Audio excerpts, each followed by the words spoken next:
Pesatnya progres pembangunan infrastruktur dasar di Ibu Kota Nusantara dipastikan dapat selesai sesuai dengan target.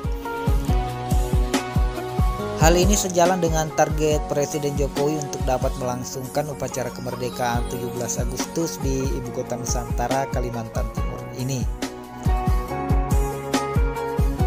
Berbagai kegiatan pembangunan di kawasan Ibu Kota Negara Nusantara terus berlangsung, di mana fokus pembangunan saat ini adalah kawasan inti. Hingga sekarang kegiatan pembangunan di IKN Nusantara capaiannya sudah mencapai 29%. Dijelaskannya 324.000 hektar, di mana daratan 256.000 hektar.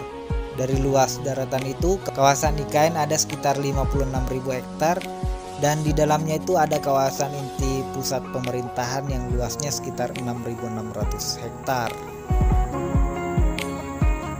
Di kawasan inti pemerintahan itulah menjadi pusat kegiatan pembangunan utamanya. Di dalam kawasan ini bisa ditemukan Sumbu Nusantara, Istana Presiden, Kantor Presiden, Kantor Kementerian, dan juga hunian untuk ASN. Perpindahan ibu kota negara ini merupakan salah satu upaya konkret pemerintah dalam memperbaiki tata kelola wilayah ibu kota untuk mewujudkan tujuan bernegara, yaitu melindungi segenap bangsa Indonesia dan seluruh tumpah darah Indonesia, memajukan kesejahteraan umum, mencerdaskan kehidupan bangsa, dan ikut melaksanakan ketertiban dunia berdasarkan perdamaian abadi dan keadilan sosial. Untuk mewujudkan itu dibuat sebuah lembaga setingkat kementerian yang menyelenggarakan pemerintahan daerah khusus di Ibu Kota Nusantara yang disebut dengan Otorita IKN.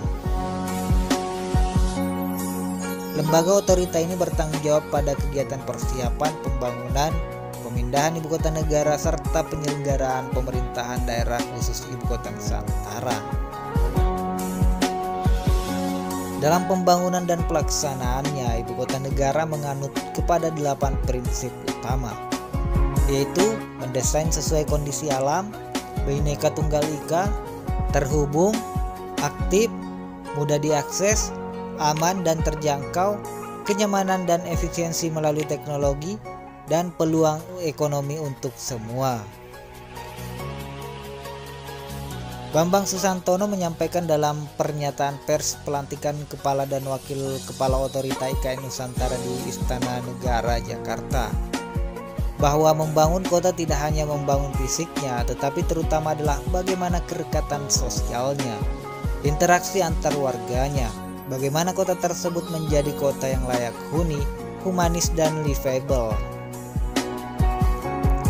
Kami mohon dukungan dari semua lapisan masyarakat sehingga Ibu Kota Nusantara menjadi kota yang inklusif, hijau, dan berkelanjutan, dibangun untuk semua kalangan, a city for all. Pelaksanaan pembangunan Ibu Kota Nusantara ini dilaksanakan dalam 5 tahap sesuai Undang-Undang Ibu Kota Negara yang akan berlangsung dari tahun 2022 hingga 2045. Pembangunan IKN ini merupakan salah satu prioritas strategis yang tercantum dalam RPJMN 2020 hingga 2024. Indikasi nominal kebutuhan pendanaan IKN yang tercantum dalam RPJMN sebesar 466 triliun.